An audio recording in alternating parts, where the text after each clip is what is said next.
Hello YouTube and welcome back to another episode of Telling Stories. Today I am thrilled to be reviewing the new YouTube Red show Cobra Kai. It's a continuation of the Karate Kid movies, an 80s film franchise, and if you know anything about me, I love some 80s nostalgia. So it was really exciting for me to see Daniel LaRusso and Johnny Lawrence get back in and onto the scene, so it's really fun for me.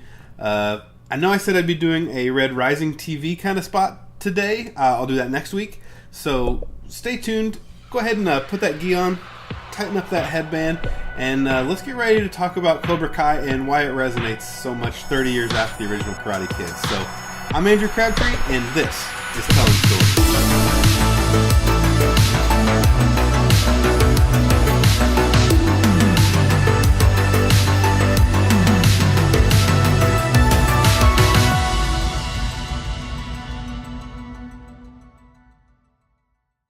Alright guys, thanks for sticking through that intro package. Like I said, I'm Andrew Crabtree, and today we're going to be talking some Cobra Kai. So, whether or not you've seen the original Karate Kid or not, this is a series that you've really got to check out because the writing is great. There's really some funny, hilarious sequences, but there's also some really smart, introspection that goes on, and some looks at society that I think is really cool, that kind of maybe underrated in this show. When I saw this show, I just really wanted to review it.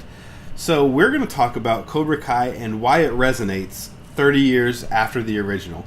You know, as much as I would love to watch you and your childhood karate rival duke it out, I kind of don't want to get any blood on the patio. So what do you say we try to resolve this over some breakfast instead? You want to go inside? I could eat.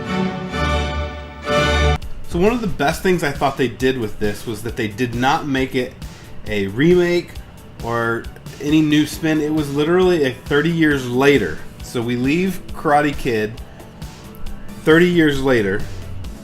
We see the same characters played by the same actors. We've got Ralph Macchio as Daniel LaRusso, and we've got William Zabka as Johnny Lawrence. Come on, Johnny. You want to do this? Let's go. Come on. What is going on? Dad's about to fight this guy. Amanda, just please go inside. This is between me and Sensei Lawrence. So to me, the first thing that is key for why this show really resonates with its audience is that we're already so familiar with the characters when the show starts. As one of the more successful film franchises of the 1980s, especially the original Karate Kid movie, we have a very recognizable antagonist in Ralph Macchio's character, Daniel LaRusso. We also have a very recognizable villain in Johnny Lawrence, played by William Zabka. So these are characters that we're already familiar with, and so you come into this show with a lot of preconceived notions on what to expect.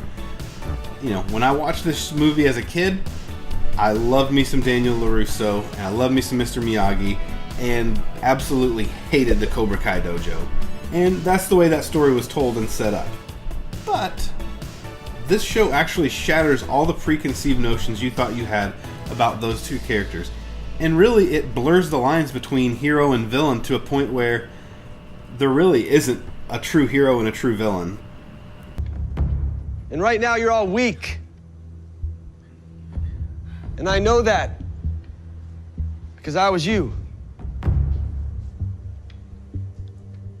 I used to have no friends. Used to be the weirdo kid.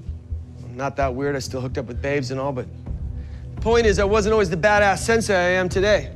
So to me, it's like real life, you know, especially in the 80s, but really in filmmaking and storytelling in general. It's set up to have a clear-cut protagonist and a clear-cut antagonist. But this show decides to go kind of a different route, and to me, it mirrors real life. You actually see good and bad in both of your mega characters in Daniel LaRusso and Johnny Lawrence. You actually learn their backstories.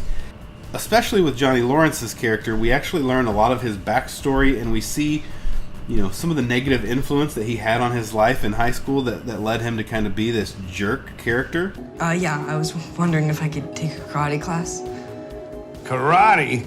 Ha! Look at you. You're a skinny little white boy. Besides, don't you get in enough fights already at school? Sid. What? Look, the kid's a social reject. He doesn't have a single friend. And it really leads you to see him in a different light. And I thought it was just really intelligent storytelling and really well done. his character's actually really funny too. Bartender, Coors Banquet for me, and Shirley Temple for the lady. But it's just, to me, like I said, it's so much like real life, because once you actually get to know the backstories and the motivations behind characters, it's hard to see them as heroes and villains, and it's just people reacting to circumstances. So even with Daniel LaRusso's character, who was unequivocally the protagonist or the hero in the original Karate Kid movie, you know, this underdog story beating the bully of Johnny Lawrence, even with his adult character, we see some of the flashes of that hero, but we see the internal struggles that he goes through of being a successful person with money and trying to raise kids in that environment. And So, the time has come for you to do a little karate with your dad. Karate's boring. What do you think you're doing right there? Look, it's practically karate. This one has fireballs. And really, there's just good and bad in Ralph Macchio's character in this movie, as well as there's more redeeming qualities to Johnny Lawrence than we would have originally thought. I think it just says so much about the writing of this show that as I was watching it, even to the very end of the season, I wasn't really sure who I was rooting for and rooting against. I just liked certain aspects of all the characters, and at first I thought that was going to frustrate me, but I actually really enjoyed it, and I thought it was really smart and just amazing storytelling by the writers. So it really just kind of flips the narrative from the original movie in a fun, very fun and nostalgic, playful way. If you're gonna be something other than a nerd with a scar on his lip, then you gotta flip the script, okay? I just thought it was brilliant, so kudos to the writers of this show. Kudos to YouTube for making this happen. 30 years after the original Karate Kid, if you take one of the most successful movies of the 80s and turn it into this really smart and cool show that I literally watched. I binge watched all 10 episodes at once, I'm not gonna lie. I was on an airplane, I watched all 10 episodes straight through, and I couldn't have been more entertained. So the entertainment value on this is through the roof. I cannot wait for season 2. Please, God, YouTube, let there be a season 2. So yeah, watch it. It's worth getting YouTube Red for. If nothing else, you don't have to watch commercials on any of the other videos on YouTube, and you get to watch Cobra Kai. I think that's worth the $10 a month for YouTube Red. So there's my plug for YouTube Red. Class, are you ready to learn the way of the fist? Thanks for watching this episode. Come back next week where I am actually going to talk about Red Rising and the rumors about it becoming a TV show and what that might mean for the Red Rising franchise. So if you've ever read that book, watch, and if you haven't, check it out, and I'll tell you why you should read the book. So, come back for that. Thanks so much for watching, guys. I really appreciate it. Smash that subscribe button right down there.